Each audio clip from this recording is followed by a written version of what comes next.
Maxilar inferior. El hueso maxilar inferior, también llamado hueso mandibular, es un hueso único en este caso que lo vamos a encontrar. Según los autores, este hueso tiene la forma de una herradura de concavidad posterior. Para su estudio lo vamos a dividir en tres partes: el cuerpo del maxilar superior, la rama y la rama del maxilar inferior. Nada más. Entonces, hablemos del cuerpo. El cuerpo, para su estudio, presentará una cara anterior, una cara posterior, borde superior, borde inferior, borde lateral y borde lateral. En la cara anterior, en la línea media, voy a evidenciar una cresta, denominada la sínfisis mentoniana. Debajo de la sínfisis mentoniana, una eminencia de forma triangular, denominada también la eminencia mentoniana. A partir de la eminencia mentoniana voy a evidenciar una línea, que es la línea oblicua externa, Por encima de la línea oblicua externa, próximo a la eminencia mentoniana, una fosita, la fosita mentoniana. Próximo y a 1 centímetro por debajo del reborde orbitario entre el primer premolar y el segundo premolar, un agujero, que es el agujero mentoniano, donde va a atravesar vasos y nervios mentonianos, nada más de la cara externa. La cara interna, también denominado posterior. En la línea media voy a evidenciar unas espinas, las espinas mandibulares. En mis tiempos se denominaban las apófisis jenis. Existe el número de 4, 2 superiores y 2 inferiores. Y eran las jenis superiores y las jenis inferiores. ¿El por qué? En las superiores se insertaba el músculo geniogloso y en las inferiores el genioideo. Actualmente solamente como espinas mandibulares superiores y espinas mandibulares inferiores. Entre ellas voy a encontrarme con un conducto, y en esta mandíbula se la observa, el conducto de Kruber-Hill. Por este conducto de Kruber-Hill va a atravesar vasos perforantes, en este caso de posterior a anterior. A cada lado de las espinas mandibulares evidencio una línea, que es la línea oblicua interna, también denominada línea miloioidea, porque a este nivel se va a insertar el músculo miloioideo. Anterior y superior a ella, una fosa, que es la fosa sublingual, donde se va a alojar la cara lateral de la glándula sublingual. Inferior y posterior a la línea miloioidea, otra fosa, que es la fosa submaxilar. A nivel de la fosa submaxilar se va a alojar la glándula submandibular o submaxilar, nada más en la cara posterior. Bordes. En el borde superior voy a encontrar los alvéolos, denominado borde alveolar, donde se alojan las raíces o la porción radicular de las piezas dentales. Entre alvéolo y alvéolo voy a encontrarme con la cresta interalveolar en las piezas uniradiculares. A nivel de los molares, que tienen dos raíces, una raíz mesial y una raíz distal, un alvéolo mesial y un alvéolo distal, me voy a encontrar con otra cresta, denominada la cresta interradicular. Cresta interradicular, cresta, en este caso, interalveolar. Cresta interradicular, cresta interalveolar. Ahora bien, ¿qué más encontramos? Borde inferior. En el borde inferior me voy a encontrar con dos fositas, una y dos. Tanto de la disposición derecha e izquierda son las fositas digástricas. En estas fositas digástricas va a prestar inserción el vientre anterior del músculo digástrico. A su vez, en este borde inferior es romo y rugoso. Ramas mandibulares. Las ramas mandibulares tienen la forma cuadrilateral. Para su estudio, los libros dicen de forma rectangular. También tiene para su estudio una cara externa y una cara interna, un borde anterior, posterior, superior e inferior. En la cara externa voy a palparlo y presenta rugosidades. Mayormente las rugosidades a nivel de su ángulo posterior inferior, denominado gonium. Para la inserción de estas rugosidades del músculo macetero o iomástico, cara interna o medial de la rama. En esta cara interna o medial voy a palpar y me voy a encontrar con una espina, denominada la espina mandibular o língula mandibulae, en los viejos tiempos, espina de Spick, donde se insertará el ligamento pterigomaxilar o buccinatofaringio. Posterior a esta espina mandibular, me voy a encontrar con un conducto, y es el conducto óseo del conducto dental inferior o conducto alveolar, que superior a ella forma un canal, que es el canal dentario inferior o alveolar. Inferior a este conducto me voy a encontrar con un surco, que es el surco vascular de la arteria miloioidea o canal miloioidea, y próximo al ángulo anteroinferior denominado gonium, también nuevamente rugosidades en su cara interna para la inserción del músculo pterigoideo interno o medial. Bordes. Presenta un borde anterior. A nivel del borde anterior de la rama, en la conjunción de la línea oblicua externa y la línea oblicua interna, me voy a encontrar con un espacio denominado el trígono retromolar. A nivel de este trígono retromolar voy a encontrarme con una cresta, que es la cresta buccinatriz. Esta cresta buccinatriz va a prestar inserción al músculo buccinador. Lateral a ella me voy a encontrar con una superficie de inserción del quinto par masticatorio, el músculo esfenomandibular. Borde anterior. Borde posterior. Este borde posterior es sinuoso, tiene la forma de una S. Entonces va a prestar inserción a la fascia maceterina. Borde anterior, fascia maceterina. Borde inferior, fascia maceterina. Anterior, posterior e inferior se inserta la fascia maceterina. En el borde inferior, con el borde inferior del cuerpo de la mandíbula, me voy a encontrar próximo a su ángulo anteroinferior con una escotadura, denominada la escotadura facial, donde, en este caso, anteriormente se va a relacionar la arteria facial y posterior la vena facial, por ende, la escotadura facial. Entre el borde inferior y el borde posterior es romo y truncado y va a formar equidistante el ángulo de la mandíbula, denominado gonium en este caso. Borde superior. En el borde superior me voy a encontrar con dos separos anatómicos. Uno anterior de forma triangular, la apófisis coronoides, y otro posterior de forma elipsoidal, la apófisis condilar o cóndilo de la mandíbula. El cóndilo de la mandíbula con la apófisis coronoides, ambas separadas por una escotadura, denominada escotadura mandibular o escotadura sigmoidea. Por esta escotadura sigmoidea va a atravesar vasos y nervios maceterinos. La apófisis coronoides, como dijimos, de forma triangular, presenta en este caso una base, un vértice, un borde anterior y un borde posterior. Su base se confunde con la rama mandibular, el vértice truncado. En el borde anterior y el vértice y el borde posterior van a prestar inserción fibras tendinosas del músculo crotafítico o músculo temporal. Cara interna de la apófisis coronoides. En su cara interna voy a evidenciar una cresta, que es la cresta temporal. A nivel de esta cresta temporal y toda la cara interna y el tercio externo de la cara externa, va a prestar fibras musculares del músculo temporal. Cóndilo mandibular. El cóndilo de la mandíbula de forma elipsoidal, para mantener ese nivel, va a formar un cuello, denominado el cuello del cóndilo.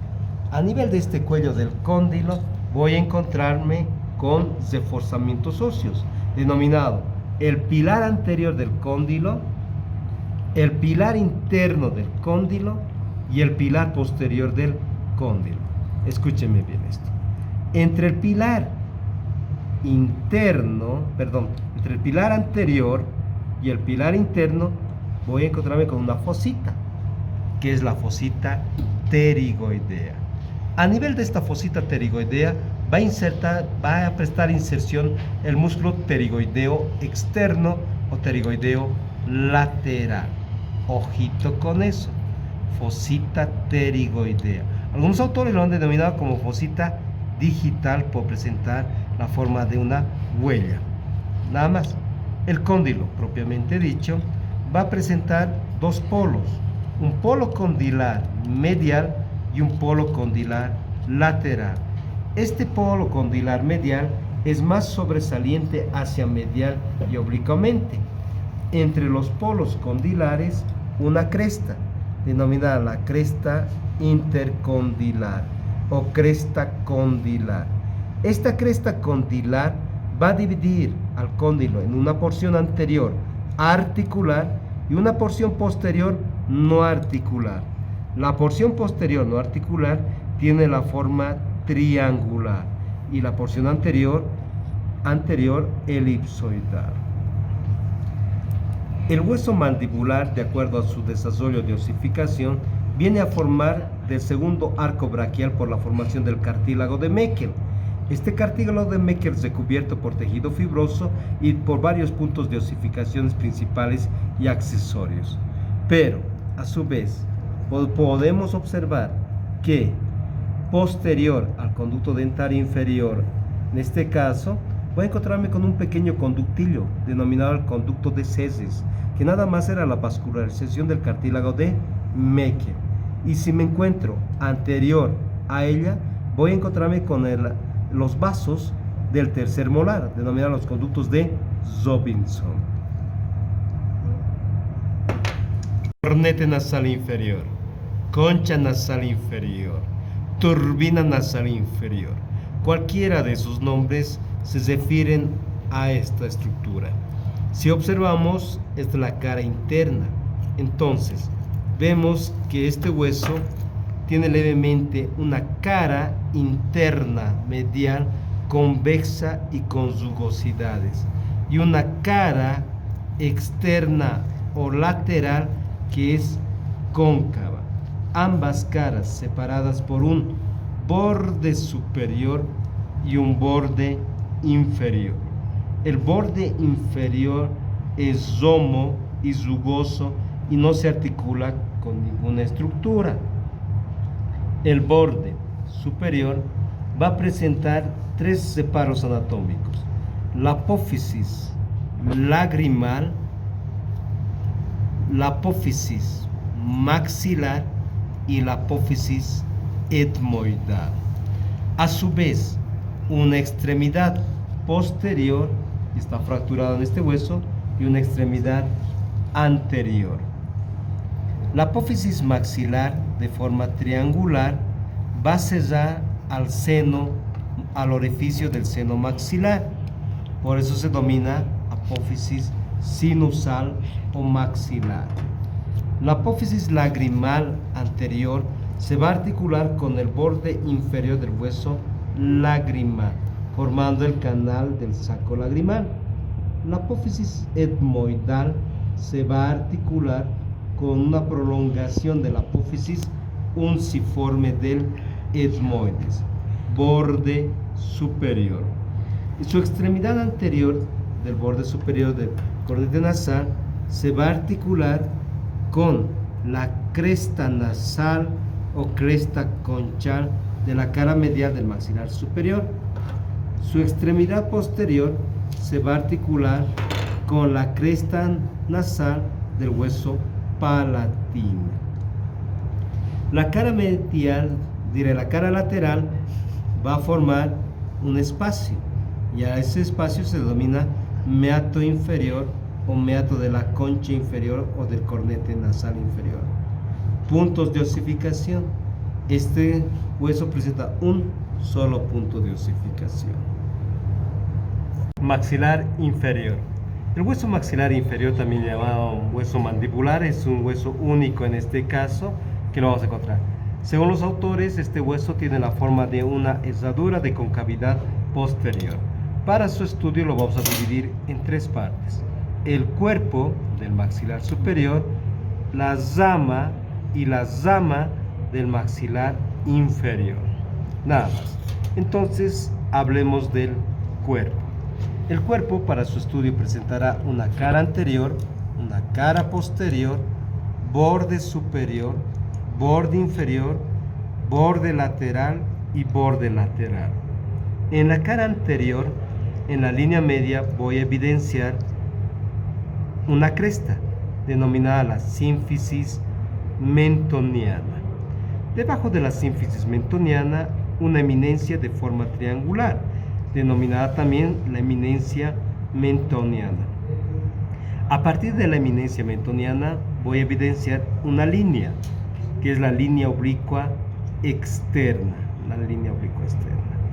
Por encima de la línea oblicua externa, próximo a la eminencia mentoniana, una fosita, la fosita mentoniana.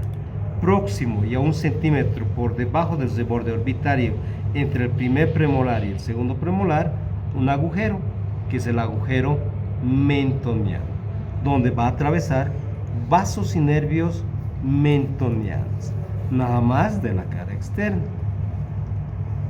La cara interna, también denominado posterior. En la línea media voy a evidenciar unas espinas, las espinas mandibulares. En mis tiempos se denominaban las apófisis jenis. Existe el número de 4, 2 superiores y 2 inferiores. Y eran las jenis superiores y las jenis inferiores. ¿El por qué? En las superiores se insertaba el músculo geniogloso y en las inferiores el genioideo. Actualmente solamente como espinas mandibulares superiores y espinas mandibulares inferiores. Entre ellas voy a encontrarme con un conducto, y en esta mandíbula se la observa, el conducto de Kruber-Hill. Por este conducto de Kruber-Hill va a atravesar vasos perforantes, en este caso de posterior a anterior. A cada lado de las espinas mandibulares evidencio una línea, que es la línea oblicua interna, también denominada línea miloioidea, porque a este nivel se va a insertar el músculo miloioideo. Anterior y superior a ella, una fosa, que es la fosa sublingual, donde se va a alojar la cara lateral de la glándula sublingual. Inferior y posterior a la línea miloioidea, otra fosa, que es la fosa submaxilar. A nivel de la fosa submaxilar se va a alojar la glándula submandibular o submaxilar, nada más en la cara posterior. Bordes. En el borde superior voy a encontrar los alvéolos, denominado borde alveolar, donde se alojan las raíces o la porción radicular de las piezas dentales. Entre alvéolo y alvéolo voy a encontrarme con la cresta interalveolar en las piezas uniradiculares. A nivel de los molares, que tienen dos raíces, una raíz mesial y una raíz distal, un alvéolo mesial y un alvéolo distal, me voy a encontrar con otra cresta, denominada la cresta interradicular. Cresta interradicular, cresta, en este caso, interalveolar. Cresta interradicular, cresta interalveolar. Ahora bien, ¿qué más encontramos? Borde inferior. En el borde inferior me voy a encontrar con dos fositas, una y dos. Tanto de la disposición derecha e izquierda son las fositas digástricas. En estas fositas digástricas va a prestar inserción el vientre anterior del músculo digástrico. A su vez, en este borde inferior es romo y rugoso. Ramas mandibulares. Las ramas mandibulares tienen la forma cuadrilateral. Para su estudio, los libros dicen de forma rectangular. También tiene para su estudio una cara externa y una cara interna, un borde anterior, posterior, superior e inferior. En la cara externa voy a palparlo y presenta rugosidades, mayormente las rugosidades a nivel de su ángulo posterior inferior, denominado gonium, para la inserción de estas rugosidades del músculo macetero o iomástico, cara interna o medial de la zama. En esta cara interna o medial voy a palpar y me voy a encontrar con una espina, denominada la espina mandibular o língula mandibulae, en los viejos tiempos, espina de Spick, donde se insertará el ligamento pterigomaxilar o buccinatofaringeo. Posterior a esta espina mandibular, me voy a encontrar con un conducto, y es el conducto óseo del conducto dental inferior o conducto alveolar, que superior a ella forma un canal, que es el canal dentario inferior o alveolar. Inferior a este conducto me voy a encontrar con un surco, que es el surco vascular de la arteria miloioidea o canal miloioidea, y próximo al ángulo anteroinferior denominado gonium, también nuevamente rugosidades en su cara interna para la inserción del músculo pterigoideo interno o medial. Bordes. Presenta un borde anterior. A nivel del borde anterior de la zama, en la conjunción de la línea oblicua externa y la línea oblicua interna, me voy a encontrar con un espacio denominado el trígono retromolar. A nivel de este trígono retromolar voy a encontrarme con una cresta, que es la cresta buccinatriz. Esta cresta buccinatriz va a prestar inserción al músculo buccinador. Lateral a ella me voy a encontrar con una superficie de inserción del quinto par masticatorio, el músculo esfenomandibular. Borde anterior. Borde posterior. Este borde posterior es sinuoso, tiene la forma de una S. Entonces va a prestar inserción a la fascia maceterina. Borde anterior, fascia maceterina. Borde inferior, fascia maceterina. Anterior, posterior e inferior se inserta la fascia maceterina. En el borde inferior, con el borde inferior del cuerpo de la mandíbula, me voy a encontrar próximo a su ángulo anteroinferior con una escotadura, denominada la escotadura facial, donde, en este caso, anteriormente se va a relacionar la arteria facial y posterior la vena facial, por ende, la escotadura facial. Entre el borde inferior y el borde posterior es romo y truncado y va a formar equidistante el ángulo de la mandíbula, denominado gonium en este caso. Borde superior. En el borde superior me voy a encontrar con dos separos anatómicos. Uno anterior de forma triangular, la apófisis coronoides, y otro posterior de forma elipsoidal, la apófisis condilar o cóndilo de la mandíbula. El cóndilo de la mandíbula con la apófisis coronoides, ambas separadas por una escotadura, denominada escotadura mandibular o escotadura sigmoidea. Por esta escotadura sigmoidea va a atravesar vasos y nervios maceterinos. La apófisis coronoides, como dijimos, de forma triangular, presenta en este caso una base, un vértice, un borde anterior y un borde posterior. Su base se confunde con la zama mandibular, el vértice truncado. En el borde anterior y el vértice y el borde posterior van a prestar inserción fibras tendinosas del músculo crotafítico o músculo temporal. Cara interna de la apófisis coronoides. En su cara interna voy a evidenciar una cresta, que es la cresta temporal. A nivel de esta cresta temporal y toda la cara interna y el tercio externo de la cara externa, va a prestar fibras musculares del músculo temporal. Cóndilo mandibular. El cóndilo de la mandíbula de forma elipsoidal, para mantener ese nivel, va a formar un cuello, denominado el cuello del cóndilo. A nivel de este cuello del cóndilo, voy a encontrarme con reforzamientos óseos, denominado el pilar anterior del cóndilo, el pilar interno del cóndilo y el pilar posterior del cóndilo. Escúchenme bien esto. Entre el pilar anterior y el pilar interno voy a encontrarme con una fosita, que es la fosita pterigoidea. A nivel de esta fosita pterigoidea va a prestar inserción el músculo pterigoideo externo o pterigoideo lateral. Ojito con eso, fosita pterigoidea. Algunos autores lo han denominado como fosita digital por presentar la forma de una huella. Nada más. El cóndilo, propiamente dicho, va a presentar dos polos, un polo condilar medial y un polo condilar lateral. Este polo condilar medial es más sobresaliente hacia medial y oblicuamente. Entre los polos condilares, una cresta, denominada la cresta intercondilar o cresta condilar. Esta cresta condilar va a dividir al cóndilo en una porción anterior articular y una porción posterior no articular.